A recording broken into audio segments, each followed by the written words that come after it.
morning, Sri Lanka. As I always welcome you, welcome to a brand new day, a brand new show. I'm hoping that you're taking this morning all afresh and not taking any moment for granted.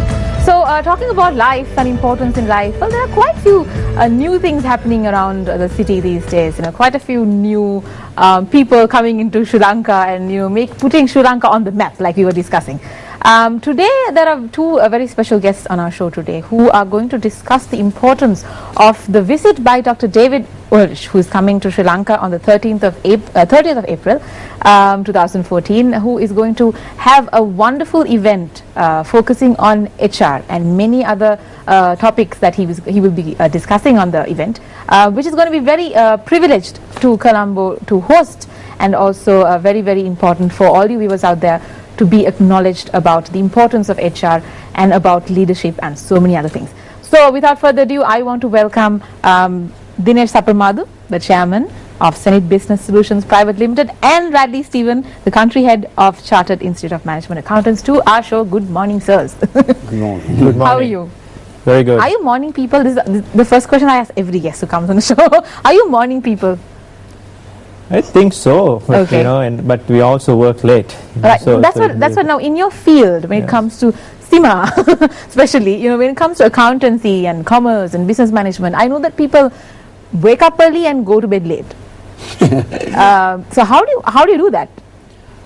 Well, I think that's part of the job, and it's come to a thing where when I have a tendency of waking up early, but you get to office a bit late because you always tend to work until late. Right. And also, since our head office is based in UK, colleagues there work till about 10:30, 11 in our time. So it's always staying there late, clear up things. Yeah. And then the morning is a little bit laid back, but they're up early. Right, but the duration of the work hours are always longer than usual. Always longer than usual. Yeah. Right. So it's definitely not a 9-to-5 job, isn't it? So today we're not talking about commerce or working in working hours. Basically, we're talking about this event that Dr. David Ulrich is going to host on the 30th of April. Tell us a little briefly, what is this show about before we get into context of the event, and before we get into each topic that we're supposed to discuss. Tell us a little bit about, encourage the viewers and make them aware of what this event is all about. Yeah. So, Bradley, you want to start? Actually, Professor David Ulrich is a guru in HR and basically known right around the world. He's something like what a Philip Kotler is to marketing, if you put it that way. And I think people really yearn to listen to him, go around the world, listen to him, and it's a great opportunity for us to invite him to Sri Lanka. So I think his last visit was something like 6 years ago, and we had a house full when we had him at the water's edge once again. I heard that he was here for 3 times, right? This is his third visit. First once before, and then 6 years ago he came again when a couple of organizations got together in a program which was actually spearheaded at that time as well by Mr. Dinesh Virakodi. So extremely proud to be having him back again in the country, and excited because he is the man for HR actually. Right.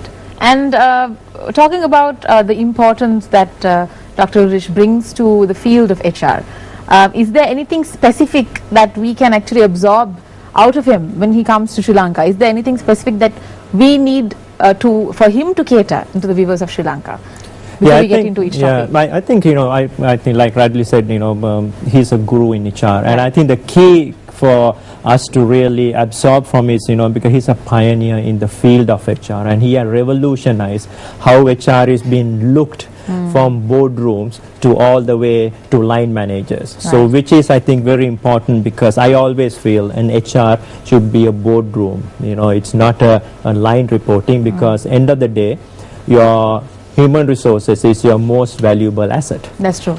So that's where I think he will bring in a lot of that wealth of information. I think he has published more than 25 books, and there's about more than 200 articles, and actually he will bring in a lot of the studies that they have done during those research, and actually bringing in competencies as well as competitiveness into organizations, which will be a great opportunity for not only for HR, but I also feel it's good for other fields and even CEOs to kind of absorb this and start implementing that in their own organizations. Right. So we were discussing before we started the show that he's into leadership. He's into making a communicative circle between sales and between marketing and between HR and all other fields regarding commerce. But how can Sri Lanka take maximum advantage of this visit?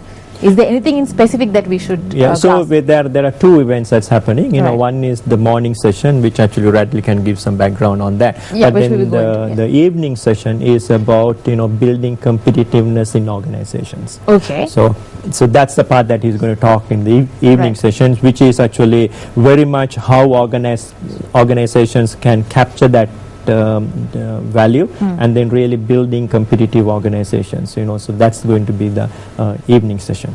Okay, so if you basically, I've read a lot about David Rich, especially about the publications that he has made and the awards that he has won. You know, went a little bit online to see how important Dr. David Rich is. I was surprised to know that, and I was actually humbled to understand the fact that he is taking his time to come to Sri Lanka and you know, deliver his knowledge to us.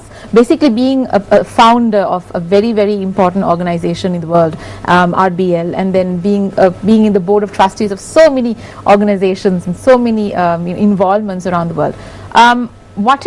Is there anything in specific that he wants to gain from this visit? He wants to deliver maybe to the Sri Lankan audience that he feels that is important for the managers or whoever is in the HR field of Sri Lanka to know?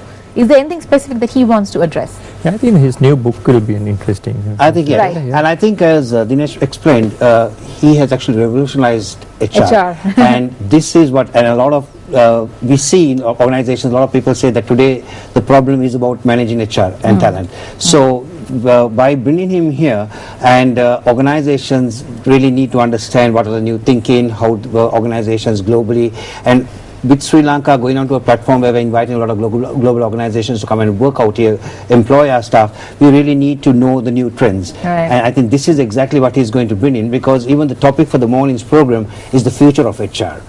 So there alone is really bringing something. Of course, it's a very tight schedule. He's just here for one day. He has a 3-hour program. Yes. 20 hours, you said. Yeah. I mean, I think it's for the Sri Lankans to get the best of him during the 3-hour session at the Water's Edge, and of course the CEO Forum in the evening. Okay, so let's talk about who this event is open to, and how, what kind of people who are interested. Is it open to the entire public or people from different fields? Who is the event open to, sir? Actually, the morning's event is a public event, right? And we have actually organizations like the Employers Federation, HRH, the PIMA and CIMA working together. So it's a group of professional bodies that are coming together. And also I want to actually acknowledge the sponsors. We got about 15 of them who have come on board, which is the main reason that we made it really affordable for any Sri Lankan to go. At 8,000 rupees to attend a program of this nature is really a bargain. Yeah, so the whole idea in some of the promoters and the organizers was to give everyone an opportunity to listen to the professor. Right. And besides the tickets, we have also gone out and inviting some of the universities, some people in the public sector, the forces, so that they could really benefit from the program. It's technically from 9 to 12, the morning session at the Water's Edge, and for a registration you just have to call SEMA and get your tickets in. Okay, so do you have to add to that, sir? No, I think So the evening session which is going to be for the CEOs, for the CEO CEOs forum, of CEO forum, which is more focused on looking at how CEOs can actually absorb the knowledge that he's going to bring in, and how they can themselves kind of I said do transformations in their own organizations, because HR itself is a very important topic, and which is very dear to us as being in the HRIS field, that we actually absorb some of these new practices and bring that to increase your efficiencies and productivity of your own organizations. Talking about efficiency and productivity in organizations, I think it's very just a curious question that popped into my mind even before the show. I was just wondering, when it comes to HR, the context of HR in Sri Lanka, how is it important for us to move on? Is there anything that we are stuck at?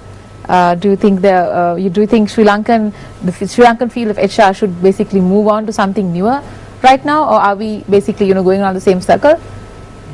As a complete layman to HR, I'm just asking you curiously. Do you think there has to be a drastic change in how we are dealing with HR? I think the field of HR itself has actually transformed in the last maybe 10 to 12 years. And there are a lot of Sri Lankan companies who have been able to absorb this change, as well as actually being able to create some, new ways of looking at, because it's no longer, I mean, HR, I mean, for Senate actually it's very interesting, because today is our 17th anniversary. I mean, so we started, we started the company 17 years ago, focusing on HRIS.